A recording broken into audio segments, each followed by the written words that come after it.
What you think about when you're born into a fire? Let them burn it out. Sell them to the richest buyer. They wanna let the world decay.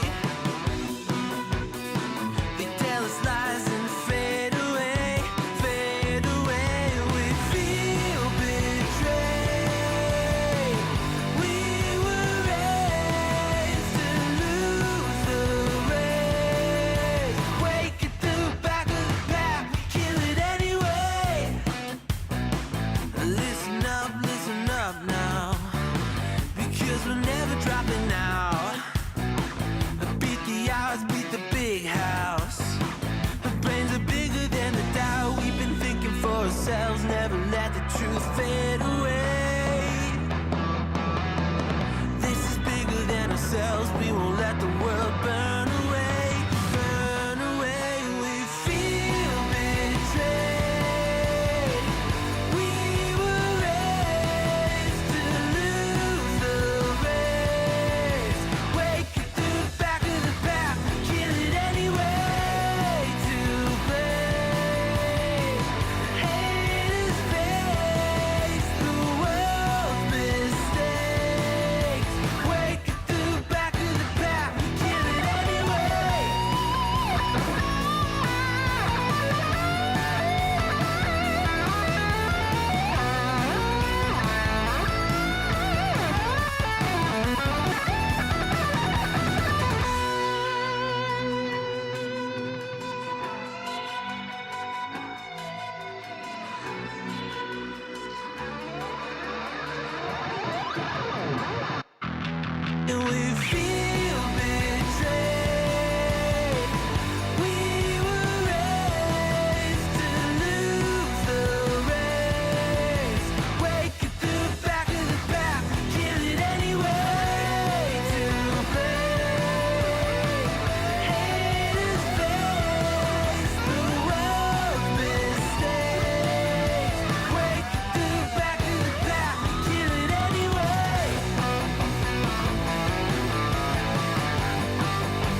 What's up? What's up?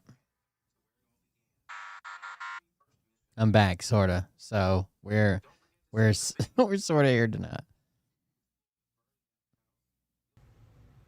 Hey Daddies, it's me, the Linda Binda from TikTok. I wanted to make this video because I wanted to thank you for watching Cold Beer Confessionals with Will Bird. I think that's just incredible. I've watched a few episodes and I'm just like very intrigued. But you know what I'm most intrigued in is Big Daddy's meat stick. I heard that it's very thick, like a good old German sausage. You know, Linda and her coochie loves that. Oh, never mind. Let's not go there. Anyways, I hope you have a good show and enjoy it as you can. There's a lot of weird things that go on, especially when it comes from the realm of Linda Bindaland. So, enjoy the show. Thanks for watching. Peace out. Well, welcome everybody. I'm Will Bird, and this is the Cold Beer Confessional. Thank you for joining us. Thank you for being here. Welcome. We didn't do a show last night. I was kind of, I don't know. I was going through a lot of stuff that was happening. It's bad. I'm not going to sugarcoat it. It's bad. Trump is using, like everybody predicted, right? And like he's been doing. Trump is using any wing of the federal government, using Charlie Kirk's death as a grift, using Charlie Kirk as a martyr to shut down people that disagree with him. And the easiest example of this is Jimmy Kimmel, right? The guy said two things. He said that MAGA is trying every way in the world to make it seem like this guy wasn't one of theirs. That's true. He didn't say he was MAGA. He didn't say he was a Trump supporter. He didn't say he voted for Trump. He didn't say he was a registered Republican. He said MAGA is trying every way in the world to make it seem like this guy wasn't one of theirs, which is true, right? They've been grasping on everything in this, and he went to college for a year, so now he's a super liberal or whatever. And he said he made a joke as if Trump really didn't care. And he made the same exact joke that I made where he's like, oh, Trump is broken up about this. And he shows the clip of an interviewer asking him, hey, your good friend,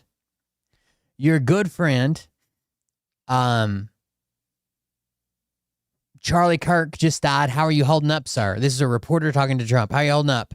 And Trump said, I'm fine. If you see those trucks back there, that's the construction for the ballroom.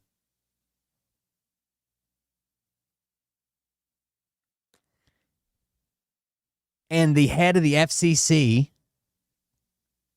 decides to make statements and go out and do interviews saying that, first of all, all these people are waiting on gigantic mergers, okay? That have to be approved through the federal government. So when they get the slightest hint of someone doing something wrong or something that Trump doesn't like, then they want to protect their bottom line, right? They want to protect their money. They want to protect their mergers. We saw it happen already. We saw the settlement with Trump to push forward a merger. That was the only reason. That was it. We've got videos coming out like this. Charlie Kirk died for our sins. Charlie Kirk died for our sins. Does that sound familiar? Not at all. I was just on a walk. And this gust of air came through. And I had that thought in my head. That just went right into my head, that sentence. Charlie Kirk died for our sins.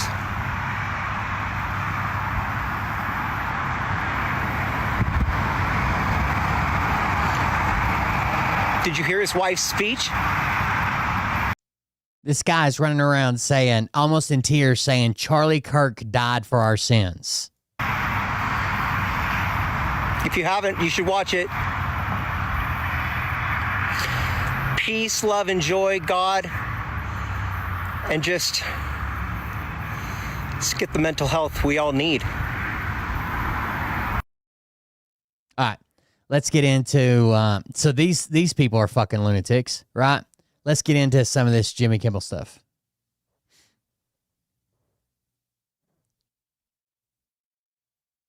The President of the United States and his administration are very clearly saying that they are cracking down on what they consider hate speech. Now, there's a lot of opinions. Remember when there was no such thing as hate speech, right? The right said there's free speech and that's it. There is no such thing as hate speech. Around about that, and of course about the suspension of Jimmy Kimmel over something he said on his show. Here's the thing.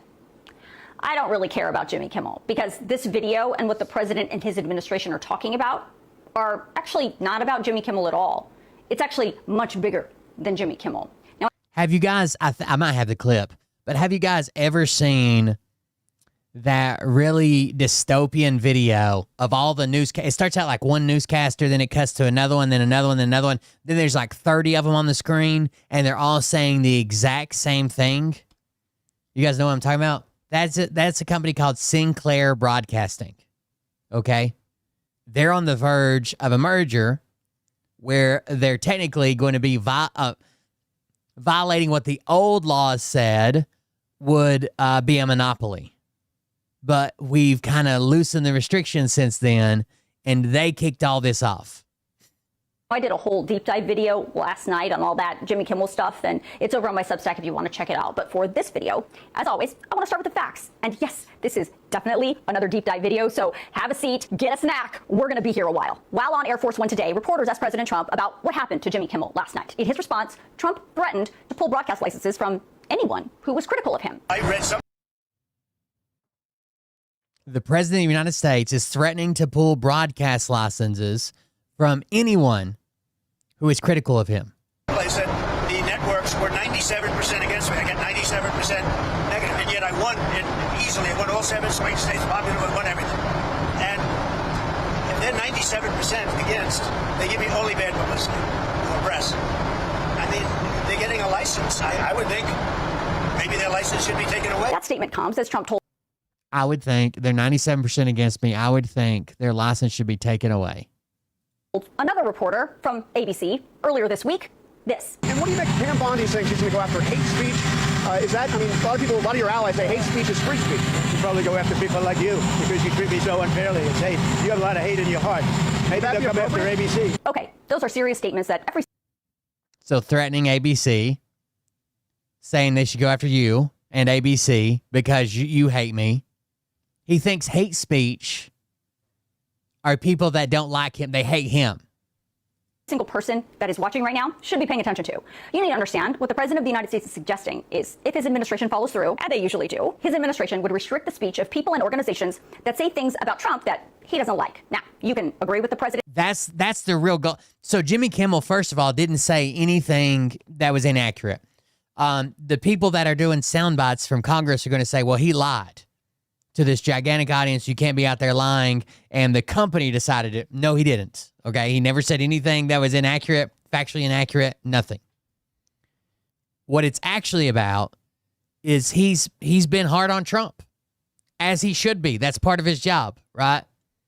Trump has hated him for years and talked about him, right? Just like Stephen Colbert, just like everybody else, demanding that they be removed. And finally, they have enough momentum with this Kirk thing to take down one of Trump's opponents.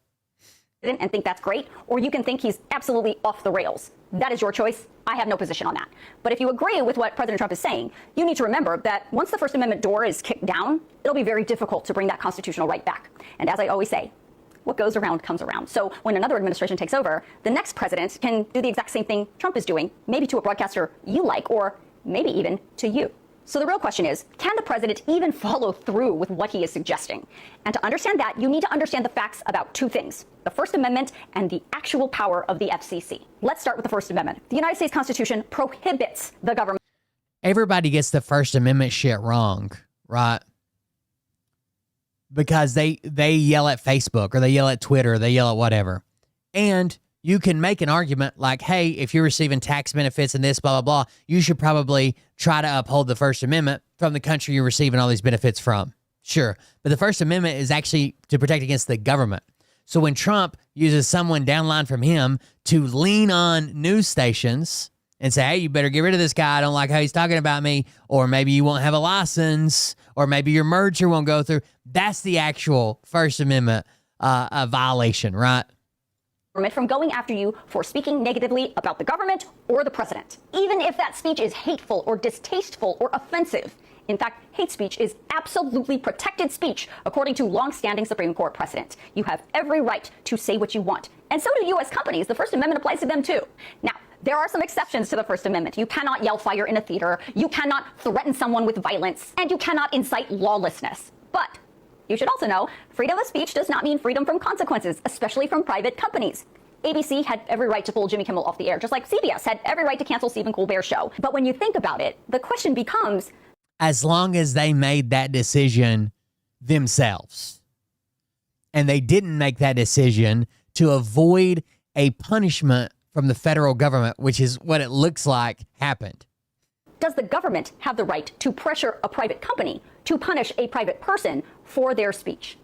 Generally, the Supreme Court says absolutely not. And that leads me to the FCC, the Federal Communications Commission. That is the government entity that is in charge of approving broadcast licenses. The guy in charge of that agency right now is a Trump appointee named Brendan Carr. We talked about him before on my channel. He was the one who really encouraged Congress to pass the TikTok ban back in 2022, among many other things. Now, Brendan Carr, just yesterday, right before ABC announced that Kimmel was suspended, said, right before ABC came out and said that they were pulling the show, and before Sinclair Broadcasting, or whatever the name of the place is, kicked this off and said, well, we're not going to show them on our 30-some networks. Then it went up to ABC. Right before all that happened, this was the head of the FCC. we can do this the easy way or the hard way. These companies can find ways to change conduct and take actions on Kimmel, or there's going to be additional work for the FCC ahead. That's just a threat. That's the government threatening a private company to punish a private individual or face backlash from the government. Friends, sure sounds like a threat from the U.S. government to a private company. Carr is saying that ABC's license could be pulled if they didn't do something about Kimmel. Now, while the FCC has a lot of power, the FCC does not have the power to pull a broadcaster's license because of speech the government doesn't like. Right on the FCC website, it specifically says, the First Amendment, as well as Section 326 of the Communications Act, prohibits the Commission from censoring broadcast material and from interfering with freedom of expression in broadcasting. The Constitution... I don't think ABC is actually afraid that they're going to pull their license. I think ABC is afraid of getting tied up down in lawsuits, of spending money, of any requests they need, of being mistreated by the government and taking out of their bottom line, right? They're going to lose money. Protection of free speech includes programs. And we've seen company after company after company after company fold to this. They don't give a fuck, right? They don't care about your speech or your rights or their broadcasts or what. They care about their bottom line, and that's what they're going to do. That may be objectionable to many viewers or listeners. Therefore, the FCC cannot prevent the broadcast of any particular point of view. In this regard, the Commission has observed that the public interest is best served by permitting free expression of views. It goes on to say the First Amendment protects broadcasts that criticize or ridicule established customs and institutions, including the government and its officials. The Commission recognizes that under our Constitution, people must be free to say things that the majority may abhor, not only what most people may find tolerable or congenial. There you have it in black and white, right from the FCC website. However, that doesn't mean the right to have a broadcast license is absolute. The FCC can pull a broadcast license for several specific reasons that are documented and adjudicated. Things that will get a broadcast license revoked include serious financial misconduct or technical misconduct or showing a pattern of not following communications laws. But licenses can also be revoked if a broadcaster is operating in a way that harms the public interest or broadcasts intentional news distortion or broadcasts false information that would lead to public harm. By the way, this does not apply to cable channels. They do not require a broadcast license from the FCC, but broadcasters who use the airwaves do, like ABC and CBS. Now, important here. When we're talking about revoking broadcast licenses, the default is always the First Amendment. The government cannot censor what broadcasters say, and revocation of licenses for those specific reasons is very rare. The FCC rules specifically say in order for the commission to revoke a license, there must be overwhelming and compelling evidence to prove a broadcaster was intentionally and no. Trump does not give a fuck about Charlie Kirk. Me and Trump both don't give a fuck about Charlie Kirk, right? We're even there. But he can use it as a tool. Knowingly and willingly distorting news or perpetrating hoaxes or broadcasting content that is meant to incite lawlessness. So if it's that difficult for the FCC to actually pull a broadcast license, and the broadcasters know that, why are they even entertaining Trump or his administration or seemingly rolling over and just doing what the president wants? Well, my friends, it is a tale as old as time. Money. Not only does the FCC approve broadcast licenses, the FCC also approves media company mergers. So based on what we're seeing from big media companies, it's just easier for them to comply with the Trump administration than fight them on the First Amendment because they want something from the FCC. They want approvals for their billion-dollar mergers. So I want to leave you with one last thing, and it's a statement from a very powerful government official over what the FCC can and can't do. This person said, should the government censor speech it doesn't like? Of course not. The FCC does not have a roving mandate to police speech in the name of the public interest. The person who said that was Brendan Carr back in 2019 when he was an FCC commissioner. So if you want to read these rules from the FCC about what they can and cannot do with broadcast licenses, I'm going to email that out to you tonight in my Facts HQ email. So make sure you sign yourself up. And if you have... Next. It's getting bad, right? Trump is going to he tries to use anything he can and say, oh, it's because of tragedy or this or that, and I want these people gone. And it's really just because Kimmel's made fun of him. That's it. To our democracy. This is extremely dangerous to our democracy. Dangerous to our democracy. Dangerous to our democracy. This is the video I was talking about. Sinclair Broadcast Group, owner and operator of all the TV stations in that video, stated that they will not air the Jimmy Kimmel Show until Kimmel makes a donation to Kirk's conservative political organization, Turning Point USA, along with a direct apology and donation to Kirk's family. Sinclair owns 178 TV stations Look at the stations they own, all across the United States, basically. across 81 markets in the U.S. They're considered the nation's largest owner of ABC local TV affiliates. The controversy all started when Kimmel said this in a monologue. We hit some new lows over the weekend with the MAGA gang desperately trying to characterize this kid who murdered Charlie Kirk as anything other than one of them and doing everything they can to score political points from it. Following, there's nothing, like he didn't even call him MAGA, right? He didn't say he was a Trump supporter. He didn't say he was a Republican. He didn't say he voted for Trump. He didn't say, he said MAGA's trying everywhere they can to prove this guy's not one of them and score political points. Like, none of that's false, because when pressed about it, when Congress members are pressed about it and saying, isn't this goddamn free speech? What the fuck are you talking about? They're like, oh, well, that was misinformation he was spreading to a large audience. It's not misinformation. It is picking on Trump. In Kimmel's comments, the Trump-appointed FCC chair, Brendan Carr, appeared on conservative podcaster Benny Johnson's show and said this. When you see stuff Almost immediately after that happened, he went on Benny Johnson's show, the other guy who accepted to take money from Russia, and this is what he said.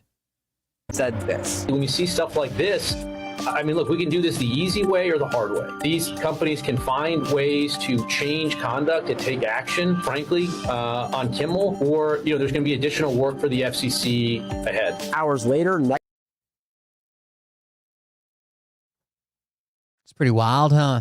Star, another media company that owns 32 ABC affiliates, said they will pull the Jimmy Kimmel Show from their stations, quote, for the foreseeable future. Hours after that, ABC themselves took the show off the air, quote, indefinitely. This was then followed by the statement by Sinclair Broadcast Group. Nexstar is also awaiting FCC approval of a merger with Tegna Inc., another media company that Oh, wow. They are waiting on a merger. How weird. owns 64 TV stations across 51 markets in an effort to further consolidate their ownership of local American stations. These events parallel a couple months ago when Paramount, owner of CBS, paid Trump $16 million to settle a lawsuit over what Trump claimed was a deceptive And then their merger was approved 3 weeks later. edited 60 Minutes interview. 3 weeks later, the FCC approved an $8.4 billion merger between Paramount and Skydance Media. If If the Nexstar Tegna merger goes through, then Nexstar and Sinclair will own about 25% of local TV stations in the US. Tomorrow, instead of airing Jimmy Kimmel Live, Sinclair Broadcast Group will be airing a special honoring Charlie Kirk. This is insane, right? Like, I'm not the only person that sees it, but the President of the United States is selectively taking away free speech from people and companies that say things that he doesn't like.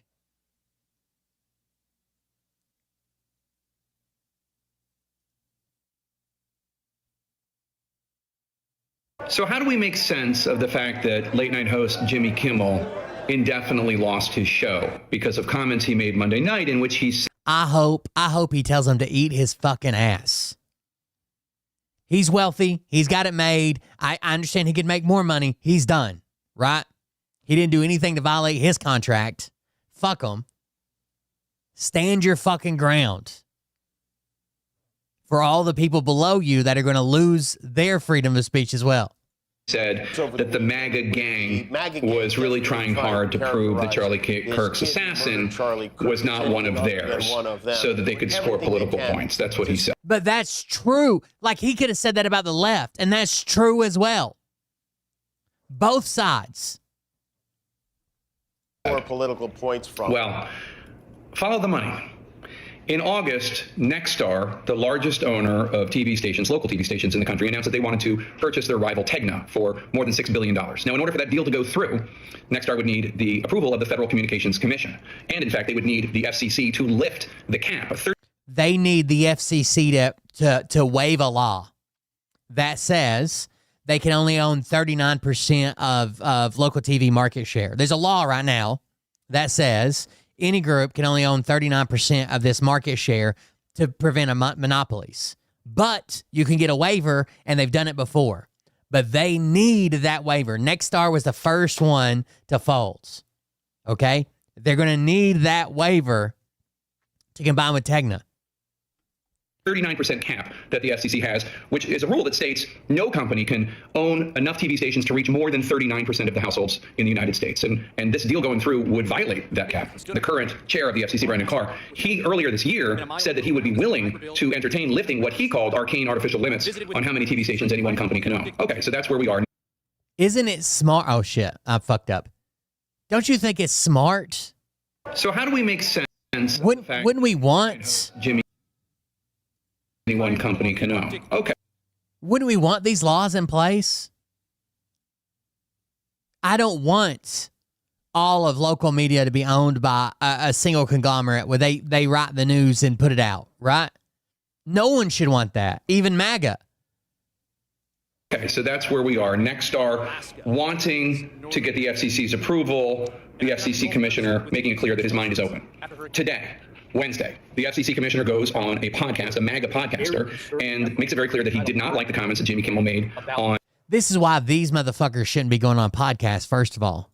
Monday night. He calls Kimmel talentless. And then he says that it's not just time for Disney to see some change here. Disney owns ABC. But, quote, the individual licensed stations that are taking ABC's content, it's time for them to step up and say this garbage, to the extent that that's what comes down the pipe in the future, isn't something that we think serves the needs of our local community. So he's calling on local TV stations to reject the Jimmy Kimmel show. That was posted on Twitter or X at 1:01 p.m. Wednesday. Within hours, Nexstar makes the announcement that the company's owned and partnered television stations affiliated with ABC will preempt Jimmy Kimmel because they object to recent comments made by Kimmel.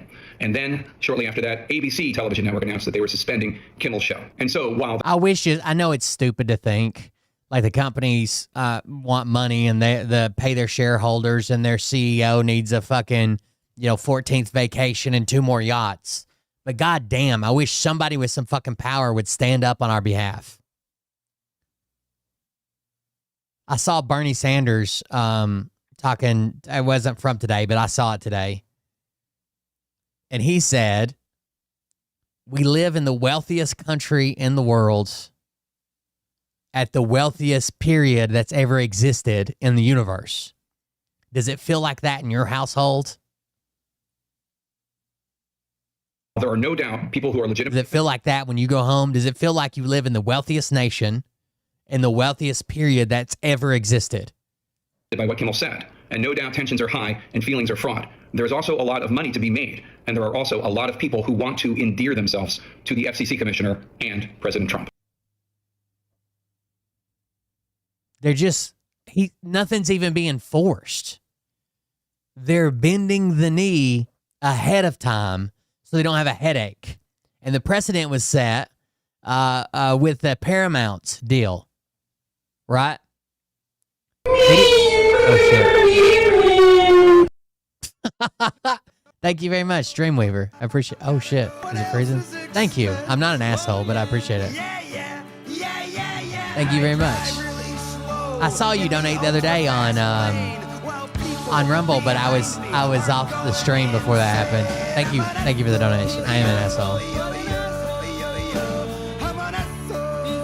Thank you. I appreciate it. I didn't even know what was going on. It's been so long since that happened. Thank you very much.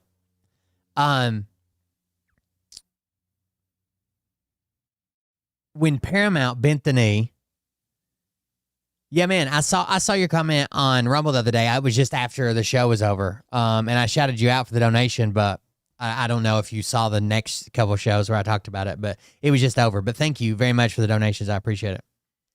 When Paramount bent the knee preemptively, right, over selectively edited, blah, blah, whatever, the Kamala Harris interview, and they needed the approval for their merger, they set the precedent. You either preemptively bend the knee or you don't get your merger. If you do this, if you do settle, if you do what we want, if you do what we ask, if you do what we're suggesting as the federal government, then you get your merger. Everybody makes money. Boom, done. Trump declared Antifa terrorists. Within days, ABC pulled Kimmel. That's how fast institutional collapse happens now. Let's talk about the Nazi playbook. And this isn't Godwin's law. It's the real thing. Even if you're a Trump supporter, you cannot be so fucking dumb to think that a president doing this will not affect you in a different election cycle. Maybe even this election cycle. I know that a lot of MAGA has different beliefs about the Epstein files or about Israel than President Trump. What are you going to do when he brings that vengeance against you? When you voted for him, you support him, and you have a difference of opinion with him? Like, this is insane. Hey folks, I'm Tad Sturmer, an American scholar of resistance history and the author of Resistance History of the United States. Trump declares Antifa, people who show up to resist fascists, terrorists. ABC then cancels Jimmy Kimmel for daring to be candid about the suspect in the Charlie Kirk case. Nexstar Media Group preempts the show for the foreseeable future. Sinclair, another owner of ABC stations, goes further. It is going to air a Charlie Kirk tribute special in Kimmel's time slot and is demanding he apologize and donate to Turning Point USA. The FCC doesn't need to revoke licenses when corporations race each other. That would be my limit. Like, they might be able to convince me to, like, say, you know, I didn't mean it intentionally that way, but if you took it that way, I'm sorry. Maybe. But donating a Turning Point, I'd tell them to kick rocks. I'm done. To the bottom, competing to demonstrate loyalty before the demand even comes.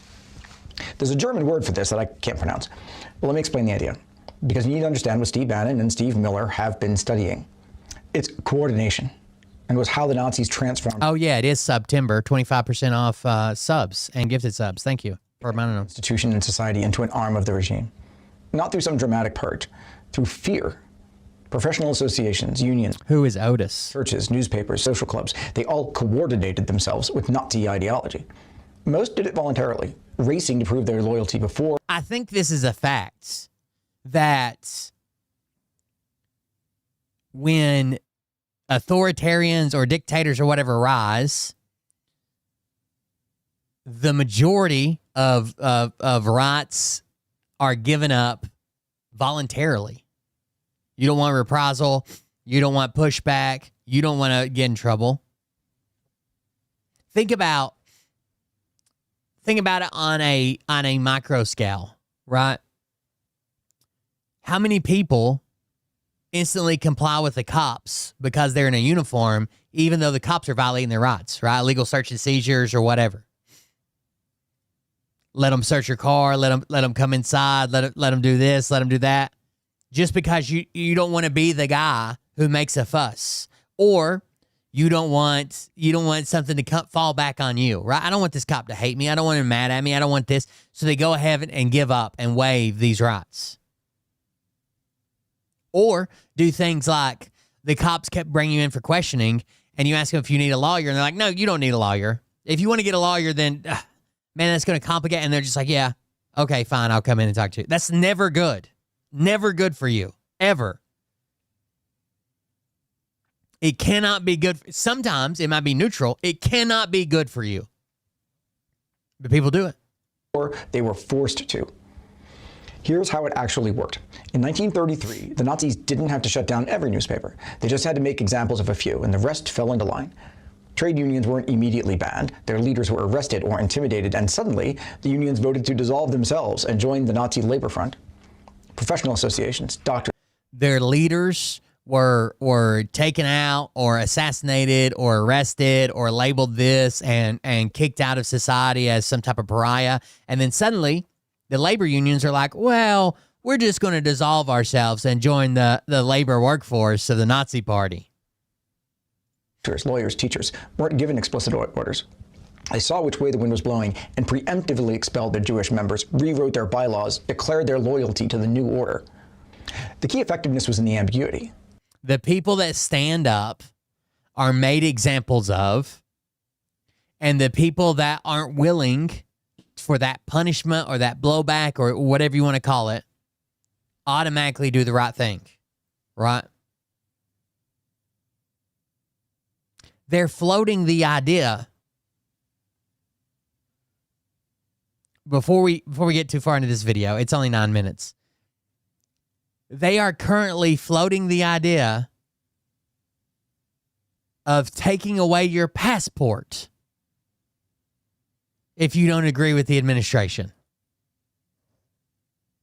You're taking people's passports away for the things that they say online? What? No. We want to take passports away from terrorists. And this is only a bill. Right. A bill that, if passed, would give Marco Rubio unilateral power to deny new or revoke existing passports. It's pretty simple, though. Just don't materially support terrorist organizations. The UK What's a terrorist organization? Ruled recently that organizations like Palestine Action are now considered terrorist organizations. That's the UK. Why don't we stay grounded in reality here? The US president has referred to conceptual organizations like Antifa as terrorist organizations. He's repeatedly said that the radical left is the enemy within that needs to be eradicated. I don't really understand what your problem is with all of this. Here's the problem with labeling Antifa anything. It doesn't technically exist. So who's going to decide, oh yeah, that you donated to this and they donated to that, and that means they're Antifa, they're part of Antifa, so all this chain falls back on, that's all terrorist activity now. Just don't provide material support to terrorist organizations. But what does material mean? Well, I'm so glad you asked. The bill and courts have said that material support can be anything from money. It's like me saying I'm going to round up people who donate to a church and then going on the the far right spectrum of where these Christian realists or whatever say that the left wing worships science as if it's a church. So you donated to cancer research. And I'm like, well, science is a church. So you donated to that church. And now we're rounding you up, right? You're going to face this penalty. It's insane. Like if he wants to go after organizations that are explicitly, if they exist, I guess, explicitly funding mobs to go out and destroy shit during protests, rioting, I guess if he can find those and prove that, fine. But when he just says Antifa, there is no Antifa. So what is he talking about? And what is he going to label Antifa? Or weapons to training or services. The UK said that even displaying a sign for Palestine Action counts as material support and could result in jail time. Oh my God, we're not in the UK, we're in the United States. In 2010, the Humanitarian Law Project wanted to advise 2 recognized terrorist organizations on nonviolent advocacy, things like conflict resolution and how to petition the UN. And it works perfectly for Trump because Antifa's been the MAGA boogeyman forever, right? They did Jan 6 and they did this and they're trying to kill us. And my tiny little town who holds no political weight, who doesn't do anything, who no one even fucking knows about, had Facebook rumors going around for weeks that Antifa was showing up on buses to fucking, I don't know, egg our town. I don't know what the fuck they were supposed to be doing. There's nobody here. What would they do? Walk around and be lonely? Stumble into a church? I don't even understand why they would come here. But for weeks, that's all they talked about. You don't want to do that. Right, because SCOTUS ruled that providing expert advice or assistance counts as material support. Yeah, I told you it was a bad idea. Let's say that the government recognized a social movement as a terrorist organization, and I made a video saying, I think that they would be more successful if they used this strategy. Is that material support? Well, there's a fine line. If you just gave your opinion about how they might be more successful, then that's protected free speech. So when does it cross the line? If you coordinated with them, even taking requests from their members or tailoring your message to them, that might cost you your passport. So even responding to a comment or just taking into consideration something unique about that group, I mean, that could count as responding to a request or tailoring, right? Well, at least I can take some solace in knowing that a jury can at least protect us from you abusing this power. Oh no, the bill states accused or convicted. Marco. Accused. You don't have to be convicted. If you're just accused of supporting any of these groups that are anti-Trump, they pull your passport. Rubio can just take your passport. All of this while you're also trying to pass legislation that would require birth certificates or passports to vote. I don't see the problem.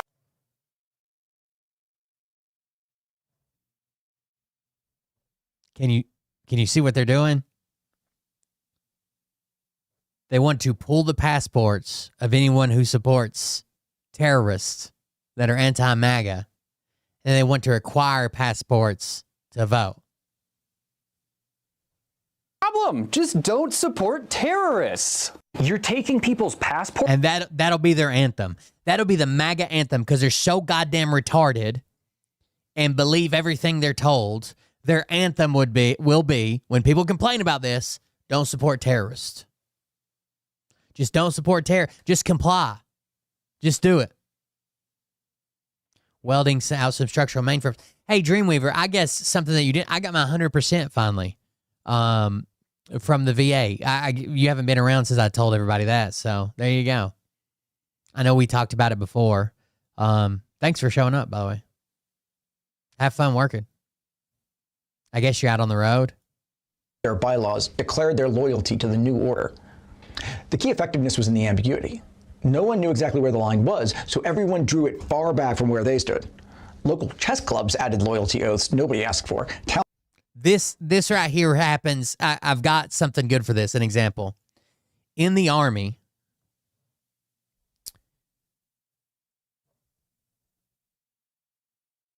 in the military in general, we won't use Army to be specific. Hold on, I'm opening Paint. You guys know it's time to learn you something.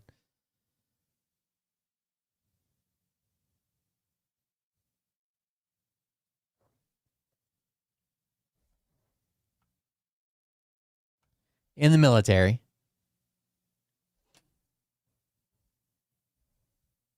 this always happens. It's the dumbest thing. I rallied against this when I was in. It had the least little bit of leadership power. Okay. In the military, you have a meeting, right? It's called formation.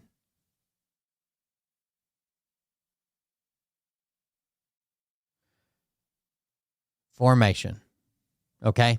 And formation is at 0800 hours, which is 8 a.m. Okay? You're told to be there at 08, and then you're told be early. That's what command says. Okay? Who the highest level, okay? The top tier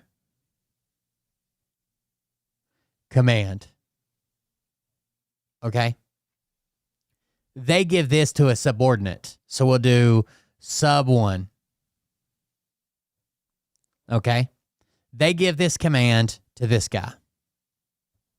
This guy, okay? This guy wants everybody to be there early so he looks better. Remember, the command was to be early. So what is be early? Well, if you're not 15 minutes early, you're late. That's a military slogan. So this guy is going to tell his leaders in sub 2, he's going to tell them, you have to be there by 7:30. Okay? 07:30. Because if you're not 15 minutes early, you're late. And this is 15 on top of that. Now, and he's going to tell them, be early. Now, this guy is going to want to impress the guy above him. And he's going to tell his guys underneath him, hey, we got to be there early. Formation is at 07. Be early.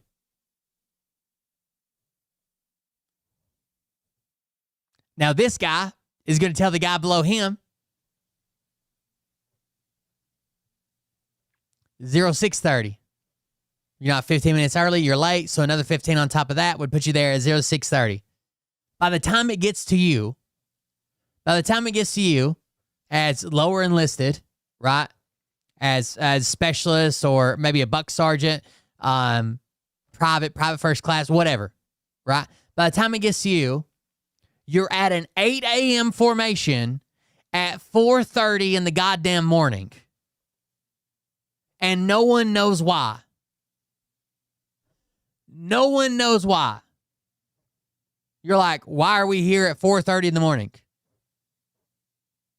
I just read online it starts at 8. And they're like, well, you have to be here early. We want to make sure everybody's here. We want to make sure. Now, these guys at the very top don't show up at 4:30. These guys don't show up at fucking 4:30. They show up at 7:30. These guys don't show up they show up at 7, right? It's fucking insane, but everybody is so worried about how the guy above them feels about it. They preemptively everybody could have showed up at 7:30, or let's even say 7, right? They give you 30 minutes to shake down, roll call, dress right dress, make sure everybody's, good to go. Everything's good. But it doesn't happen like that. And when authoritarianism rolls through, authoritarianism rolls through, someone says something, right? I said X.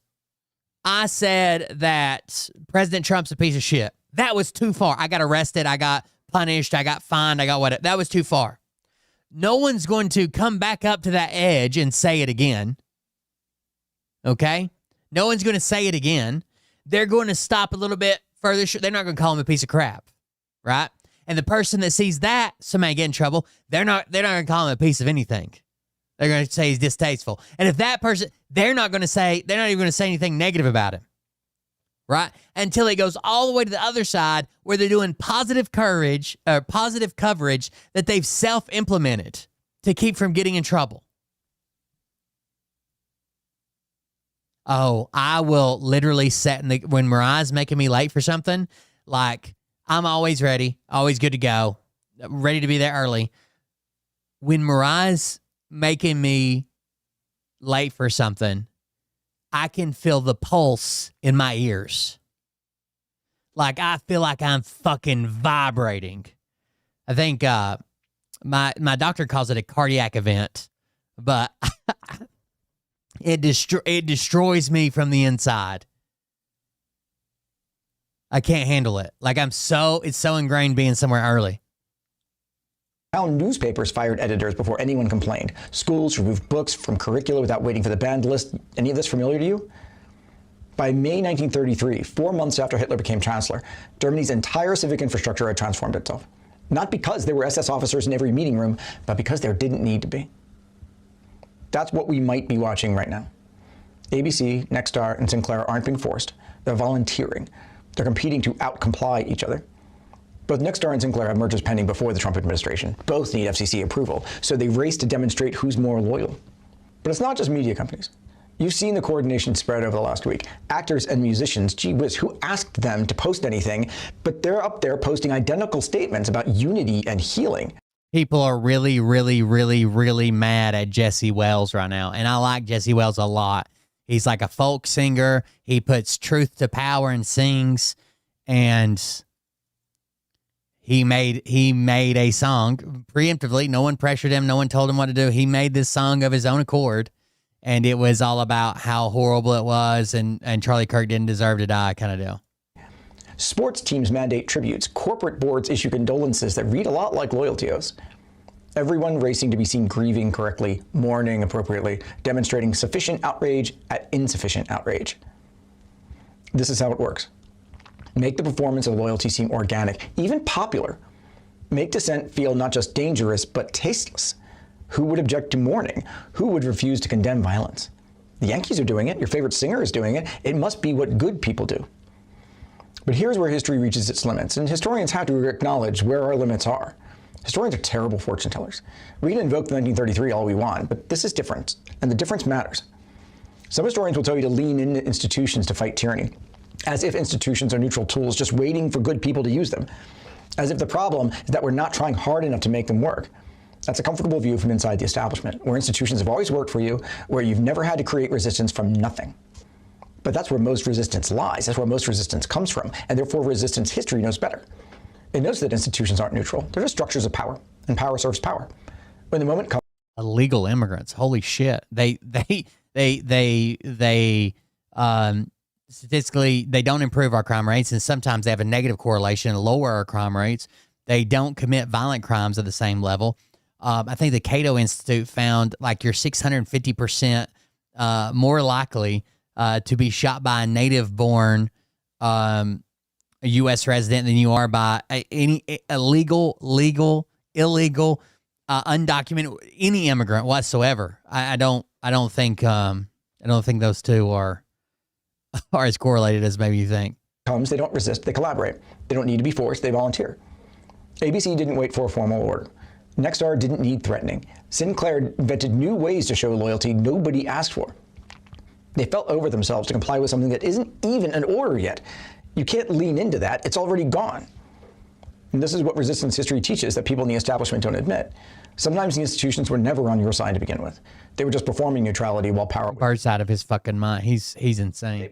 The moment power shifts, they shift with it. Faster than you can document it, certainly. In 1933, it took months of pressure, violence, and legislation to achieve what's happening here in hours. Those institutions aren't being broken. They're showing you what they always were, structures that serve whoever holds power, racing to prove their usefulness to the new order. And media outlets are tumbling along in this coverage to call Antifa far-left groups. Name them. Go ahead, name these organized far-left groups in America that are so active. I'll wait. Where's my membership card? They can't name them because they don't exist. What exists are people who show up to say no. That's not an organization. It's called people with values. Christopher Wray, Trump's first-term FBI director, admitted it. Antifa is a way of thinking, not an organization. You can't designate an idea as a terrorist organization under American law. But, and we have to acknowledge... Imagine making it illegal to have ideas. Like, you can't have this idea. That's what Antifa is. Like, I don't understand. They don't care. They don't pay dues. They don't have membership cards, which is good for like a movement, right? Because like it can be everywhere and nowhere, but it's incredibly bad when the president has the power to label anybody Antifa that he wants. We've already seen it. He labels everybody Antifa. They labeled the January 6th shit Antifa. Acknowledge this. Law stopped mattering the moment institutions decided that compliance was safer than truth and principle. Now imagine what happens when Antifa supporter becomes the accusation. You shared a post criticizing fascism? Antifa. You created content about resistance movements? Antifa. You questioned whether a vague idea can be a terrorist organization? Definitely Antifa. The effective trigger of this, from an authoritarian perspective, is that they never have to define it. Keep it vague and watch institutions compete to define it themselves. HR departments will scan social media for anyone who ever posted resist. Universities will audit syllabi for problematic content about historical resistance. Media companies will memory hold their archives and just wait for AI to kick in. We're already seeing it. MAGA influencers have launched campaigns to get people fired for inappropriate responses to Kirk's killing. Airlines, restaurants, businesses, scores of people already gone, and universities. What do we say about the universities? Hello, Clemson. Teachers fired, not for being Antifa, but for insufficient loyalty in the moment, which soon might be the same thing. I mean, how much more clearly can you say, I am a fascist, than by declaring anti-fascist as the enemy? The mechanism is devious, but it's proven. It's worked before. You don't need secret police when everyone becomes their own investigator, their own prosecutor, their own censor. The undefined threat makes everyone define it for themselves, always erring on the side of maximum caution. This is how you make everyone potentially guilty, not through laws or trials or evidence, through undefined categories that institutions enforce preemptively. The resistance history of America shows us this pattern. Power always declares resistance. I was watching a video of someone that said they found it hard to find empathy for Charlie Kirk. They had empathy for his family, for his kids. They found it hard to find empathy for Charlie Kirk, especially given that there was a school shooting that very same day at that almost the exact same time, right, in Colorado. The right has doxed them. They're getting phone calls, emails. Their family's been harassed. Her boyfriend, someone showed up at his work and threatened to kill him and then ran away before police could get there. Like, she's been fired. Her boyfriend's about to be fired. Like, they're destroying people's lives over not saying Charlie Kirk deserved it. That's one thing, right? But saying, I'm finding it hard to find empathy for this guy. And they're the anti-cancel culture, remember? Illegal right before. Hold on, I'll show you the video. Crushing opposition. But it usually takes time. It usually meets some resistance, some opposition. It usually has to fight for every inch. Not this time. This time it's different. Institutions are handing over the inches before anyone asks for them. And no opposition leader is emerging. You want to know what's different? In 1933, we need a consolidated leader to come out and say, look, this is bullshit. Why are you bowing down? Why are you doing this? We can't do that. We can't preemptively do this. We can't give up. We can't. But we don't have anybody yet. Institutions had to be broken. In 2025, they're breaking themselves. What took months in 1933 is happening in hours in 2025. Because digital records mean everything is evidence, because corporate liability means everyone's a cop, because the threats of being labeled terrorist adjacent is enough to make institutions destroy themselves rather than risk association. So much for their reason for being. The Constitution is already burning. Not because Trump lit the match, but because every institution that was supposed to be protecting it is throwing gasoline on the flames to prove they're on the right side. That's not 1933. That's worse. Because at least in 1933, the institutions had to be forced. Today, they're volunteering and creating the machinery of repression through their competition to comply. That's not an opinion. I still get caught up in the mentality, again, that I think companies will look out for us. I know better. I know better. They're legally bound to make the most money for their shareholders they can. They don't give a fuck about us. But in my head, I keep thinking, why the fuck would they bow down? Just tell him to fucking shove it up his ass. And folks, that's what's happening right now, faster than history can even record it. And history is only some guide as to what comes next, and none of it is any good. Be careful out there.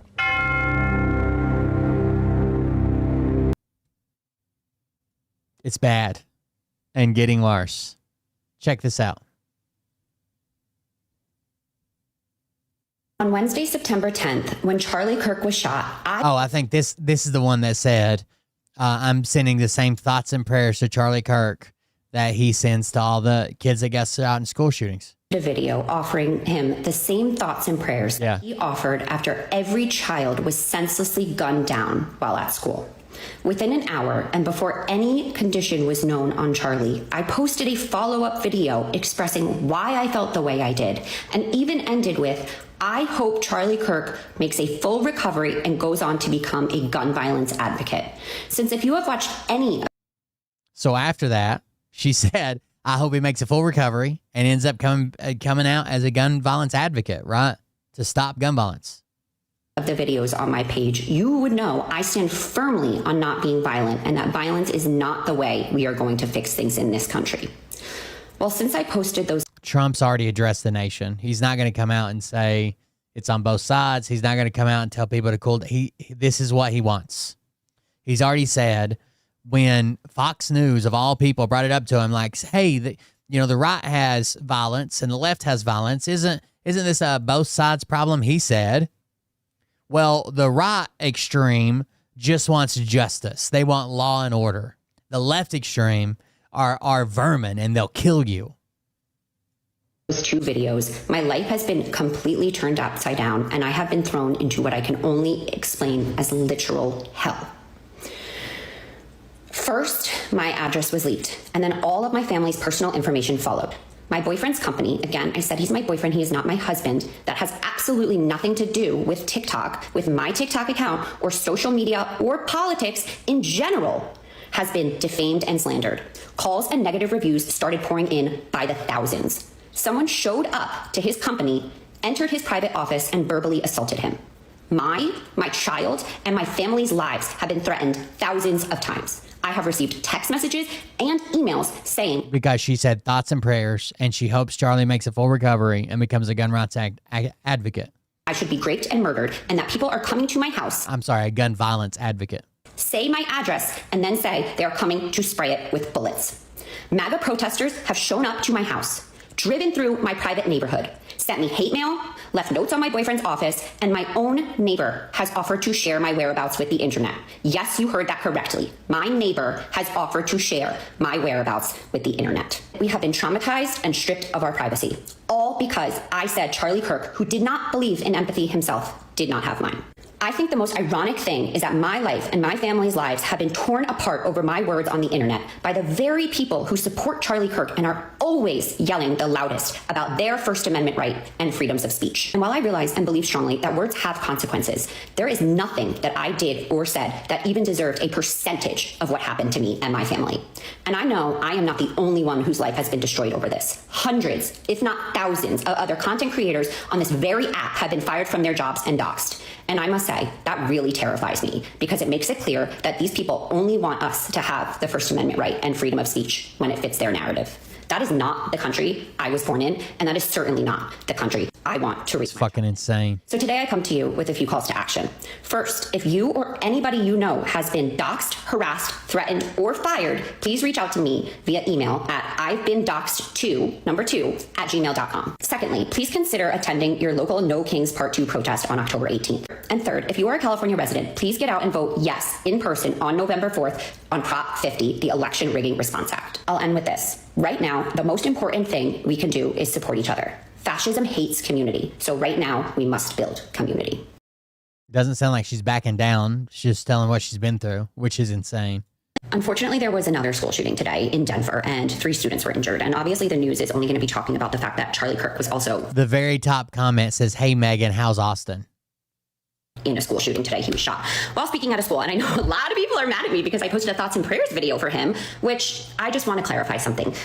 The exact reason why I posted what I posted is because not even minutes after we found out that Charlie Kirk was shot, we found out that 3 more children were shot at school. So yeah, I care about the innocent children who go to school to learn, to get an education, who are children, minors, who are senselessly... Not a single person that's making these Charlie Kirk tributes. Can you scroll back to their timeline and find the same vigor or any fucking post condemning the school shootings? They don't give a fuck unless it's their celebrity. They hear kids are shot and they're like, no. It's crazy how desensitized we've become to school shootings. It's insane.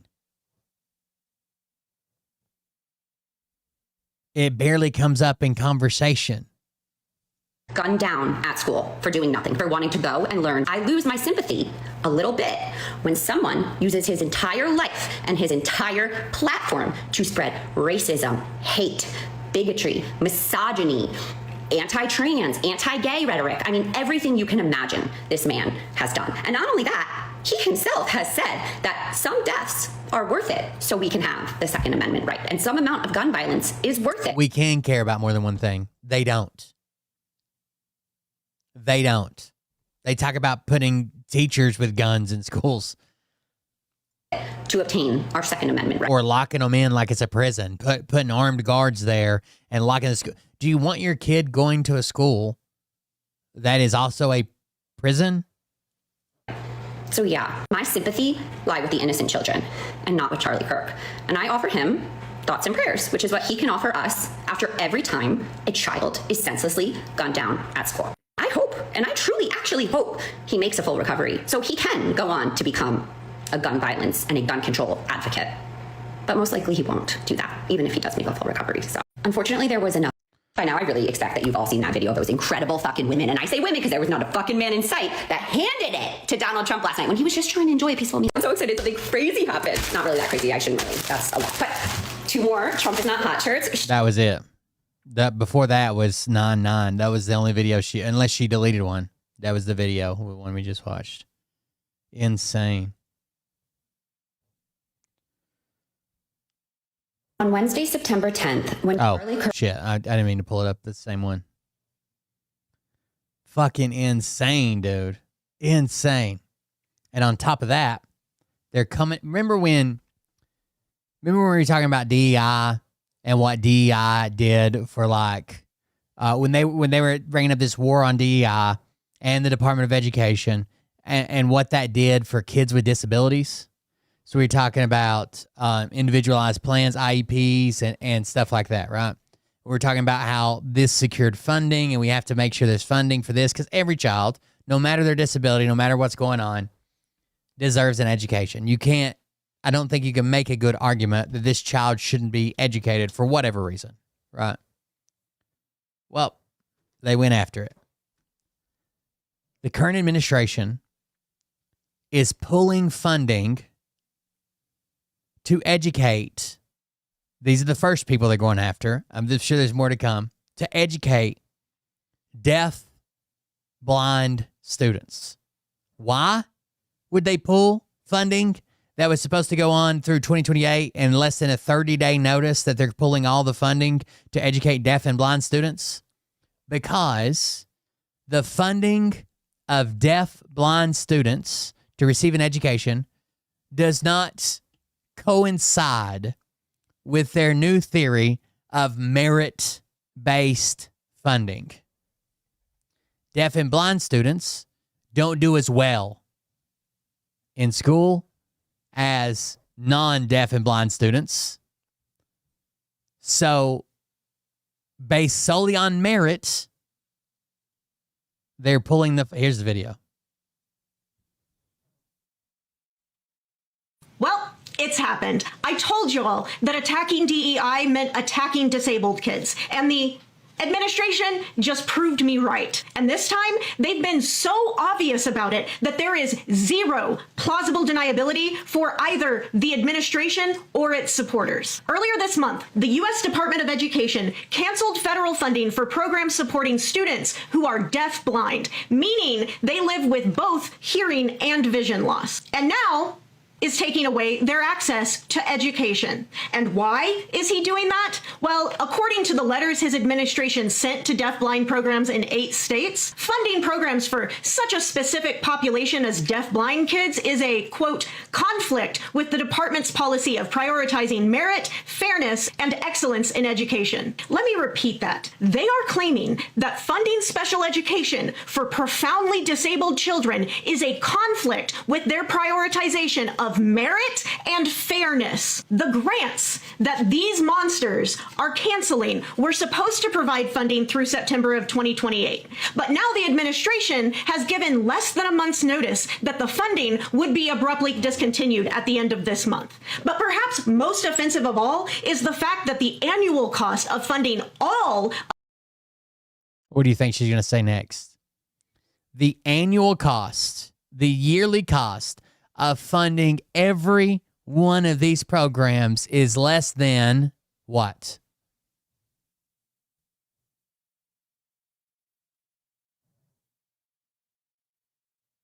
The yearly cost in funding from the federal government to educate all these deaf, blind, disabled children is less than 1 weekend of Trump playing golf. of these programs combined costs U.S. taxpayers less than a single weekend of golf for a single weekend. And he has gone golfing nearly every weekend since taking office. And make no mistake about it, this move is not coincidental, nor is it happening in isolation from other attacks on. Trump could miss one weekend of golf, and that money would fund these deaf-blind students for the entire year. The disability community. In his first 9 months in office, has rolled back civil rights protections for disabled people, cut funding to key services and support, rolled back disability protections in employment, and destroyed public health infrastructure that helps keep disabled people in their communities. In short, the administration's decision to cut funding for some of our nation's most vulnerable children is yet another step in their ultimate plan to I'm telling you, when they take funding away from my son, I'm going to fucking lose my shit. disappear disabled folks from public life altogether. Did you guys see the new merch drop or no? Second merch drop before funeral is out. And it is wilder They had 3 merch drops before the funeral than even the first. So in case you missed it, this shirt dropped, and it's been all over Erica and Turning Point and all of the IG. So it's them, it's their family, and he's got a halo. But we've now added a MAGA hat. The well done, good and faithful servant with his life dates. This one I can't. We are all Charlie Kirk. It is unbelievable. Full blown like sainthood martyrdom. It is crazy to see. He was a podcaster. This one, this is our Turning Point with his death date and him tossing the hats. A more subtle nod. And this one, it's okay to love your the hats. A more subtle The shirts are $35 a piece and the hats are $39 a piece. nod. And this one, it's okay to love your country. And I just have to point out that the shape of the microphone. And they're going to sell it all out, y'all. We're going to see people actually wearing this stuff. And Turning Point's going to laugh all the way to the bank. All the way to the bank on all of this. Not to mention, the moment Charlie Kirk died, he was worth $12 million. They started a GoFundMe for him and his family for $6 million.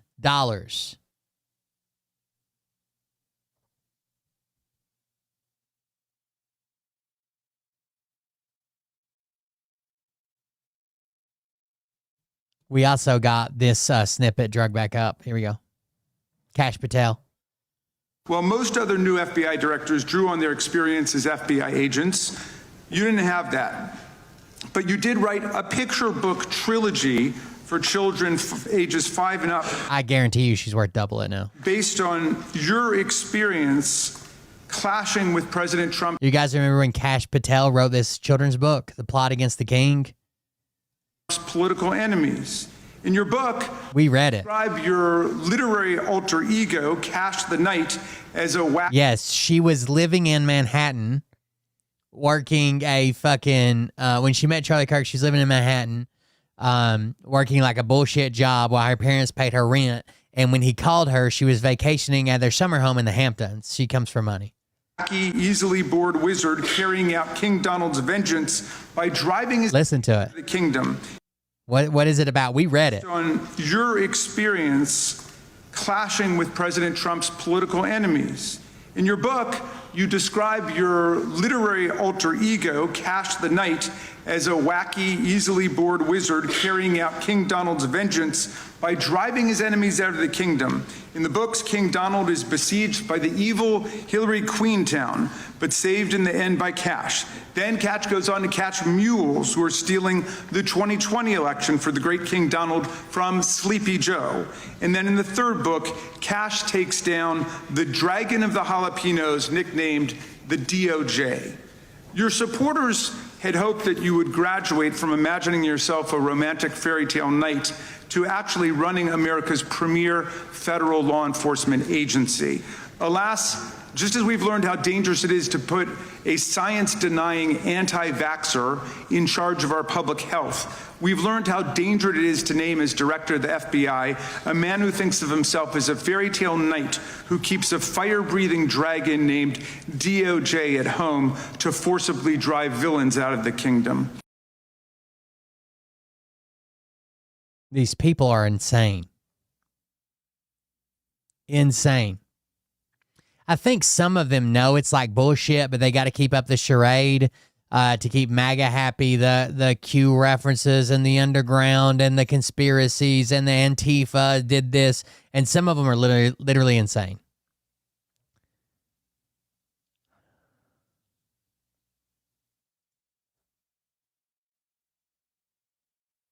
Our own government encouraged private companies to silence people who dared to utter what turned out to be an obvious truth. And just as the Biden administration seemed desperate to silence people for speaking their minds, this is back in February, so the Trump administration will do precisely the opposite. We may disagree with your views, but we will fight to defend your right to offer it in the public square, agree or disagree. Really? When you see someone celebrating and then September. When you see someone celebrating Charlie's murder, call them out. And hell, call their employer. Get them fired. It's weird how those positions change, right? It's insane. What about Donald Trump making up countries? To think that we settled Azerbaijan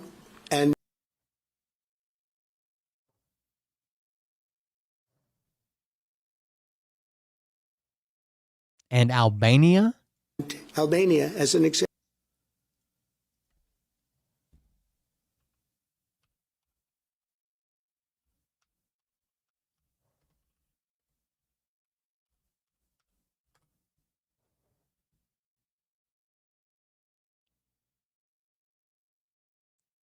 Azerbaijan and Albania.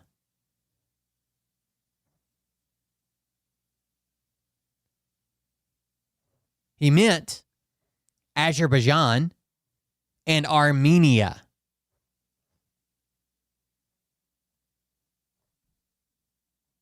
He got them both wrong. I think that we settled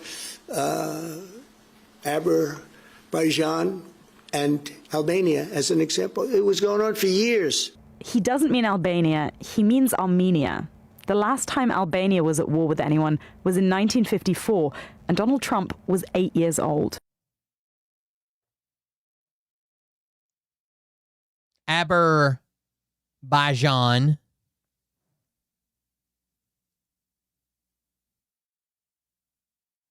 Albania. So that's one of those wars he solved that he's getting the fucking Nobel Peace Prize for.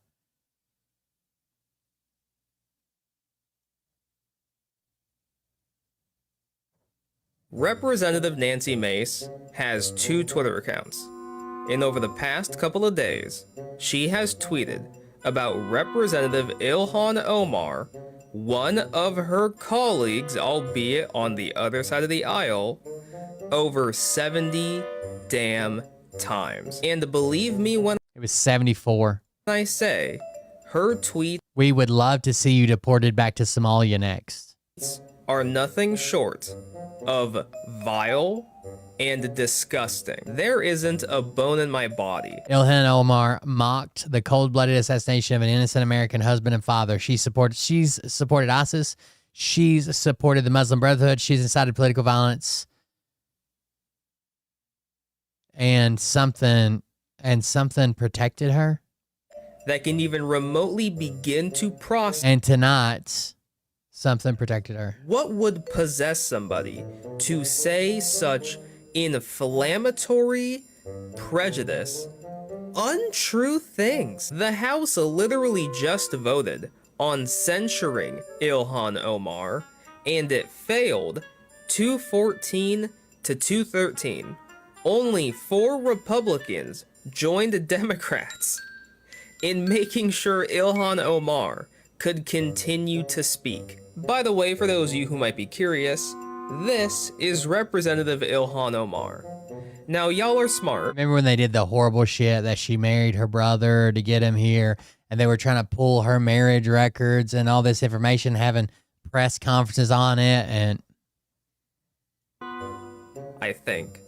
I don't need to tell y'all why Nancy Mace has a problem with this woman, but what I will tell you, and I believe this from the bottom of my heart, Nancy Mace needs serious help. In my unprofessional, failed psychology student opinion, these are not the actions of somebody who is mentally okay. And regardless of how I feel about her, if she's gonna be a lawmaker in this country, I'd like her to be okay upstairs, you know what I mean? At the end of the day, I'm just glad that Ilhan Omar has been able to find some humor in this, because I don't think any of this is funny. I think Trump has a quote. Here it is. She should be impeached. She should be impeached. This is on the potential censuring of Ilhan Omar over remarks about Charlie Kirk. I'll find her remarks. It should happen fast. What she says is out of line. Last week in the Oval Office, I asked you about if Ilhan Omar should be censored. Congress censored her, and I just want to get your reaction to that. They did censor it. When did this happen? Yesterday. Good. I think she's terrible. I think she should be impeached. I think she's terrible. Is she originally from Somalia? So how are they doing this? How's their government? Do they have a president? Do they have a council? Do they have anything? Do they have police? I love these people that come from a place with nothing. Nothing. No anything. And then they tell us how to run our country. No, I think if she got censored, that's great. If she got impeached, that's even better. They impeached me twice for nothing. And they impeached me knowing the Republicans are on my side, so they knew it was just, but they impeached me. She should be impeached, and it should happen fast. What she said is out of line. Yeah, go ahead. She should be impeached. Here's what she said. On CNN, she said, "It's one thing to care about his life because obviously so many people loved him, including his children and his wife. But I am not going to sit here and be judged for not wanting to honor any legacy this man left behind. That legacy should be in the dustbin of history, and we should hopefully move on and forget the hate that he spewed every single day." Trump thinks she should get sent back to Somalia for that. Saying that his legacy belongs in the dustbin and we should forget the hate that he spewed. Like, I have no issue with it whatsoever. Honestly, it sounds pretty professional. I understand people love him, like his wife and his kids, obviously, right? I'm sure Hitler's girlfriend loved him.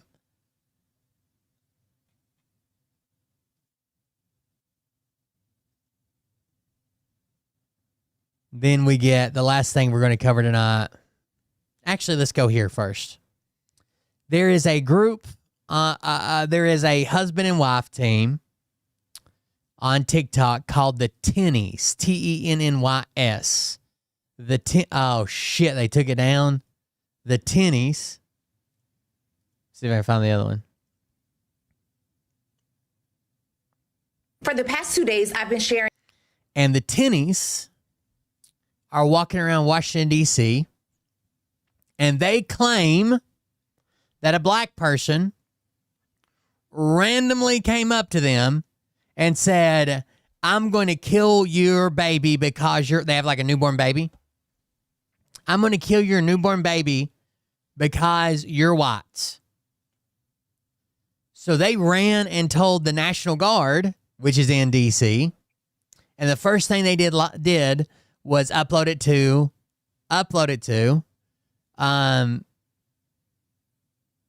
TikTok. this crazy lunatic black man just came out and threatened to kill our baby because we're whites. And it all smells like bullshit to me. I'll let you guys decide. To me, every bit of it smells like bullshit. Sharing the story and updates about a MAGA couple who got an innocent black man arrested. Joel Tenney and Sarah Elizabeth Tenney claim. I wanted you to, the video that they took down is this one. Put a finger down if you went to church and your pastor didn't mention anything about the unaliving of Charlie Kirk. They're finding a new church because they went to church and their pastor didn't mention Charlie Kirk's death. Put a finger down if you wanted your pastor to mention something because you might feel a little bit traumatized. And her page ended up getting banned, but check this out, okay? We'll start over. These are the Tennies.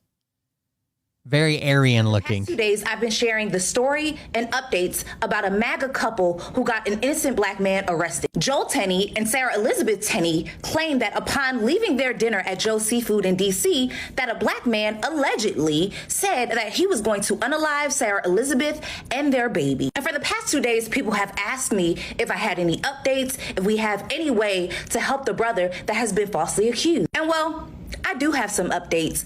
And for the audience, feel free to grab a seat while you get this tea. But this message is specifically to Joel Tenney, who thought that that black man didn't have community or have support. Hey Joel, in one of your videos, you actually claimed that that man's record should have been looked into a little bit deeper because you found him to be violent. Actually, all right, so when the cops, so what she's talking about here, she's going to show a video clip. This is they reported this. And apparently the cops called them and told them something. Her page is banned now, so I can't find it.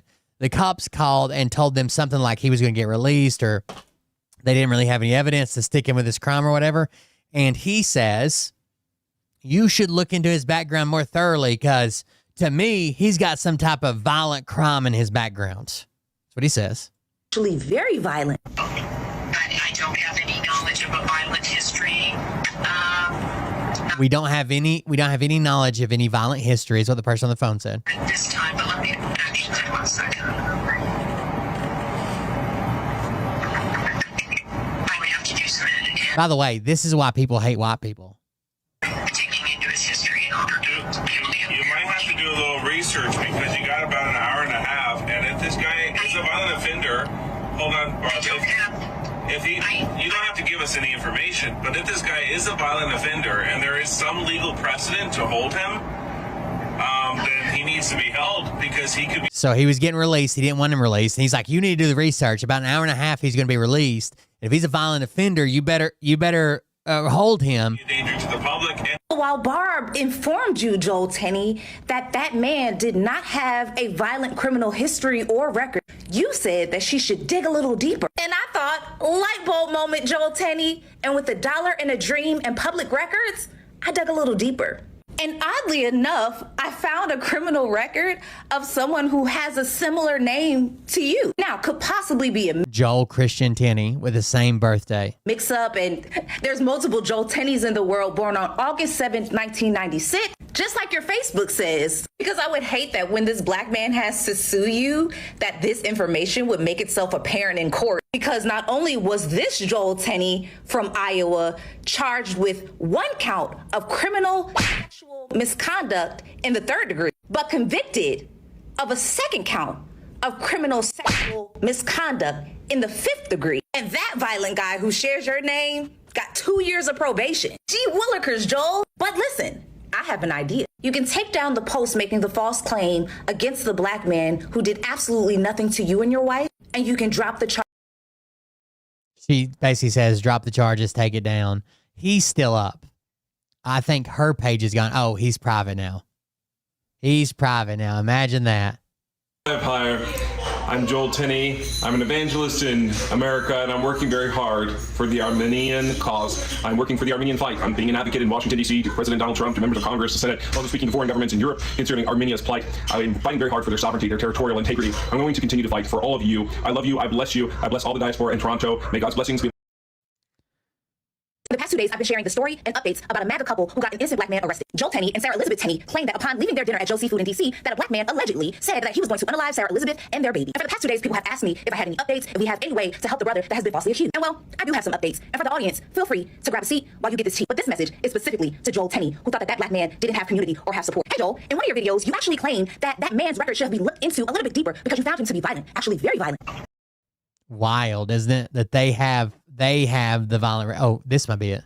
So this guy just said he wanted to murder our baby as we were walking past, and now they're gonna. What world does this happen in? Maybe the guy's mentally ill. I'll give you that. Maybe he is. But what world does a mentally sane person pass another couple and say, "I want to murder your white baby"? Under arrest. He said, "I'm gonna murder your wife and baby." Yeah, he literally said that. This guy right there, when we're walking past. So we're gonna press charges. He said he wanted to kill our white baby. How sick can people be? This is disgusting. I'm completely outraged. You can't even walk down the streets of Washington, D.C. without people acting like this. There's an old video of them that popped up when I was searching them, and basically they put on head-to-toe MAGA gear and went into incredibly liberal places back in like 2018 or somewhere around there, like malls and shit, to try to get people to say something to them so they could make a reaction about, like, I'm just wearing clothes and blah, blah, blah. Like they were trying to rage bait then. But now this is a different level when you're getting fucking people arrested for it. Thank God we reported it to the police and are dealing with the guy. I cannot believe this right now. They couldn't hold this guy, I'm sure. Don't bring your kids down. No one believed this.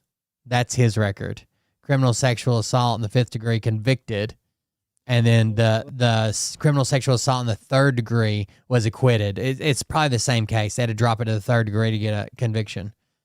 The guy's fucking insane, dude. The tinnies. Remember that, because they'll probably pop back up again.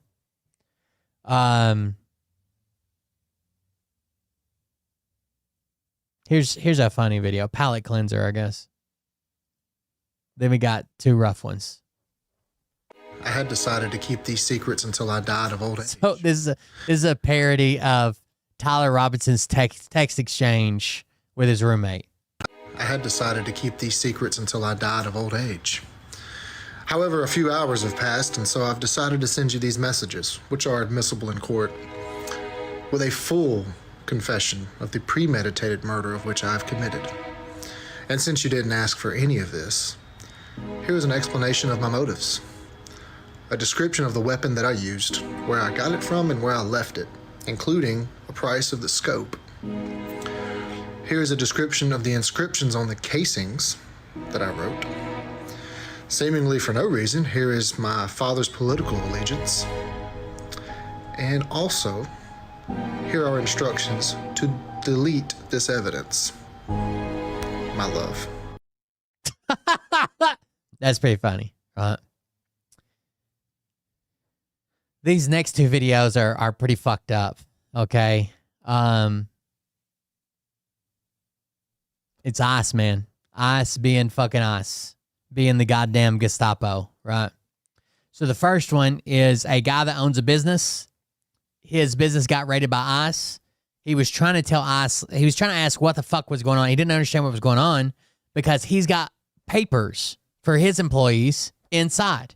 If they would just fucking stop throwing people to the ground and arresting people, he's got their paperwork. He's an 80-year-old man. The 80-year-old U.S. citizen says he wasn't trying to intervene, simply get answers. That's when armed masked men turned their attention towards him, leaving him badly injured.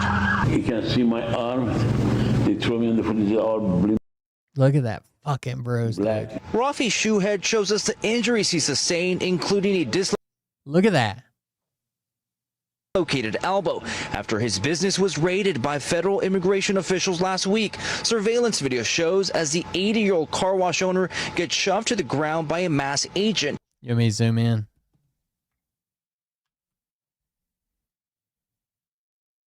Imagine this was your grandpa or your dad. Gets shoved to the ground by a masked agent as he's running down a dislocated elbow after his business was raided by federal immigration officials last week. That's him in the red. Video shows as the 80-year-old car wash He gets checked into the ground by this big fat guy. He's running down a narrow hallway.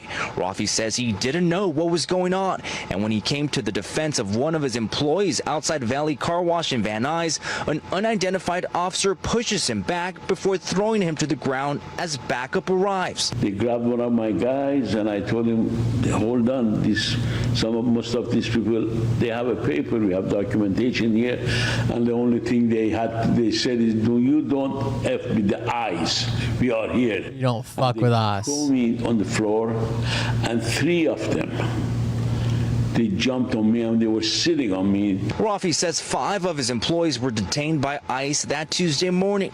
He requested medical attention after being roughed up with a heart condition, but instead he was placed in handcuffs and taken to the Metropolitan Detention Center in downtown. No medical attention either. Down LA. I was asking them, let me talk to somebody. I need to go home. I need my medicine. I am hungry. No, there is nothing we can do. You have to wait. You have to wait. The U.S. citizen was released hours later. That's when his family finally took him to the hospital. Again, my dad, he's 80 years old, and he has a heart condition, and he begged and pleaded, and told him as soon as that second attack, that second push down, he said, I have a heart condition, I'm an old man, I want the ambulance, and they completely denied him and ignored him. Rafi's ribs were left busted, both his arms have contusions, and he's struggling to breathe. He and his family are now seeking legal action against the government. What they are doing is not nice and it's not right. It's fucked up. Now, following last week's raid, Rafi says that he struggled to keep his car wash open because some of his employees are just too scared to come to work, even with proper documentation. We reached out to the Department. They don't care about documentation. Are you brown enough? We can make you disappear, even if it's just for a few days. And if we're lucky, we'll get you gone before you even have time to show your documentation. That doesn't matter. Of Homeland Security regarding this incident, we have yet to hear back. Reporting live tonight in Van Nuys, Carlos Salcedo, KTLA 5 News. I got another one with us. Ago, and I didn't think this would happen so soon. It shouldn't be a thing that happens nowadays in our society. It just isn't right. Here's another. This is a political candidate here.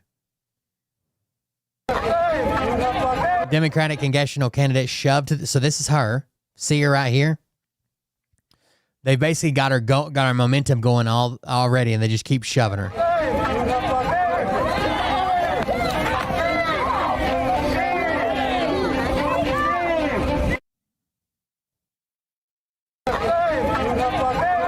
She's well past the line. All they had to do was stop, right? She's pushed far enough. She's well past the line that they're trying to hold. But he brings her all the way down here and then throws her.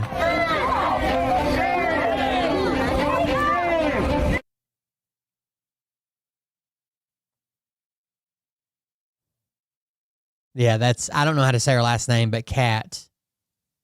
Abu Gazella, but it's Kat. Thrown by us. That's rough. Thank God she's young, right? She's 26? Yeah, she's 26. If that would have been the 80-year-old man, he'd had broken hips. And then just more of Congress has no fucking idea what they're doing, okay? These motherfuckers tried to introduce a bill that you could do zero. If you work for the State Department or government agencies or whatever, you had zero ability to identify your gender, which means you couldn't put Mr. or Mrs. You couldn't put his or her honor. You could, but they had to pull it. It was, listen to this. But you just said it's only if you use the wrong pronoun, so that's not actually accurate. That's correct. You're absolutely correct. Thank you for that. So what she's bringing up, she's going to bring it up here and again in a minute. She said, well, I was born biologically a female, and my signature says she, her. So that's illegal under this bill? And he's like, yeah. And she said, well, I thought you said it's if you use the wrong pronouns. What do you mean? Ms. Jacobs? I rise in opposition to this amendment. This is a radical infringement on State Department employees' freedom of speech and expression, denying individuals the ability to accurately reflect their preferred pronouns and avoid the stigma and embarrassment associated with being misgendered in a professional setting. Heaven forbid. You don't even have to be trans. Just imagine that you have a name that is sometimes used for men and women.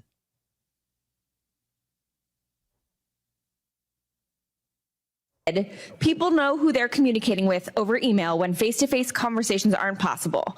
We'll let the Taylors and Shannons and Lindsays of the world and anyone else go misgendered for the sake of my Republican colleagues' feelings. So frankly, this amendment is an embarrassing use of this committee's time when we have so many other pressing issues to address. I'm ashamed we're even having to talk about it.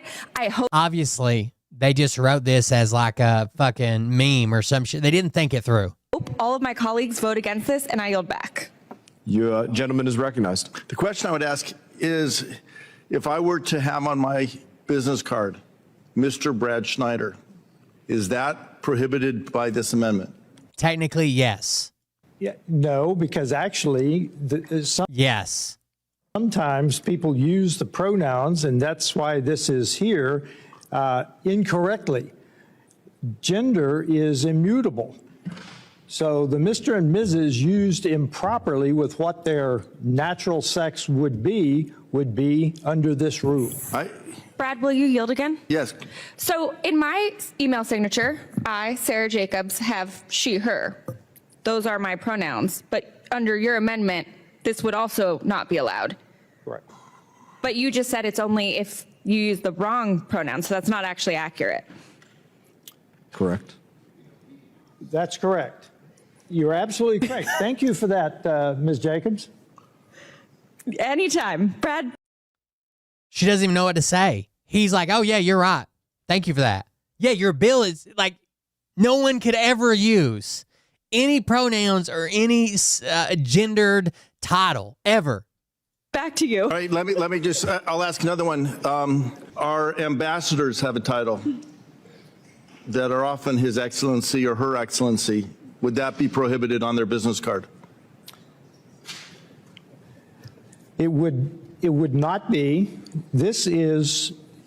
Yes, it would be. This says the Secretary of State shall prohibit the use of gender pronouns on business cards, email signatures, or any other professional identity elements across the Department of State by employees. Yes, it doesn't say incorrect or misgendered or not the gender you were born with. And who's going to be checking, first of all? It just says you're not allowed to use any pronouns or gendered language. Contractors and other officials of the State Department. That would clearly prohibit the use of Mr. or Ms. or Mrs. It would prohibit the use of His Excellency. I think this amendment is going to cause a whole lot of problems across the State Department. I yield back. I think this, you're rightfully stating something. I believe this is a serious. You couldn't use yes, sir, yes, ma'am, no, sir, no, ma'am, Mr., Mrs., nothing.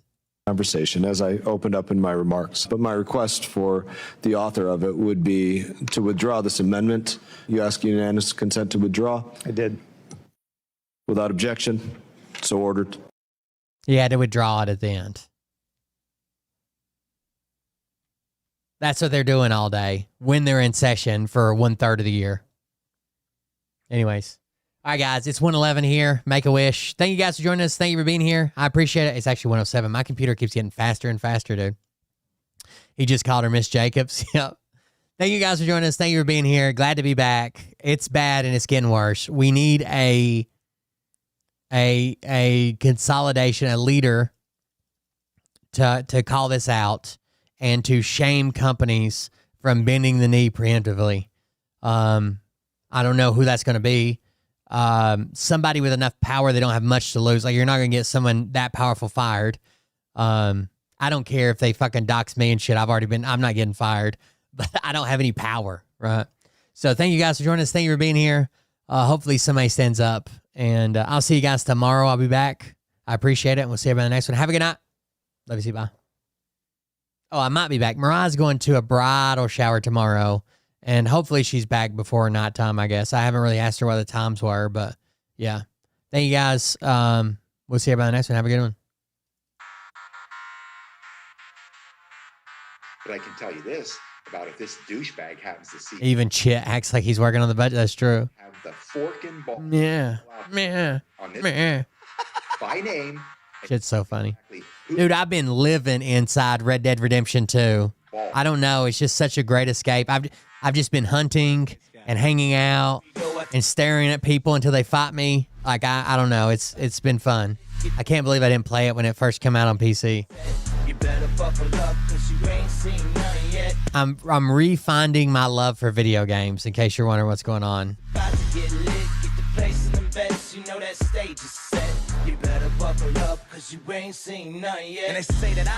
Did you know that? Well, listen, bitch, I came equipped with a quick wit and a 6 cents for the stupid shit. Where my true believer? Y'all need Jesus. Praise the Lord, head to the extreme. All these false fucking prophets who profit off of gossip.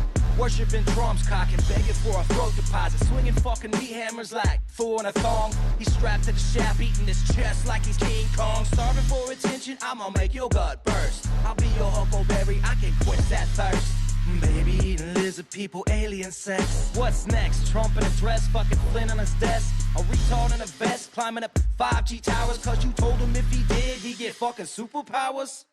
Here we go, I think I started some shit. Piss him off, it's about to get lit. Get the place in the bets, you know that stage is set. You better buckle up, cause you ain't seen nothing yet. Here we go, I think I started some shit.